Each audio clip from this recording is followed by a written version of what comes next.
This isn't my scary story. It's my grandma's, so it'll be told in her perspective.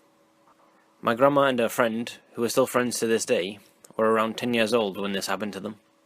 When they were young, they would always go down to these train tracks. They would sit on these rocks until a train came or they were bored and tired. But this one particular day, my grandma and her friend were sitting on the rocks, and out of nowhere, an old man came out from behind a tree. This guy had a beard going all the way to the ground.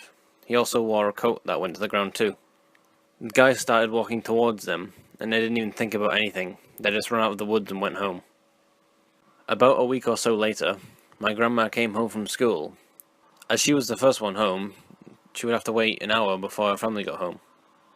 20 minutes passed on when she got home, until she heard a knock on the door. She knew it couldn't be anyone in her family, or even her friend, so she didn't answer it, and she just ran up into her parents' bedroom and hid under the bed. The bed actually had one of those sheets that went all the way down, and you couldn't really see anything under it unless you pulled the sheet up. About a minute later, the front door opened, and my grandma began to hear footsteps up the stairs.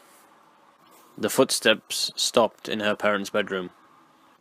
My grandma tried to be as silent as possible. She lifted up the sheets, and she saw the guy they saw the previous week. My grandma instantly threw the sheets down and hid under the bed for about 10 minutes until the guy left. The guy had to use a cane, so he couldn't really look under anything, thank God. But when he left, he ended up dropping something.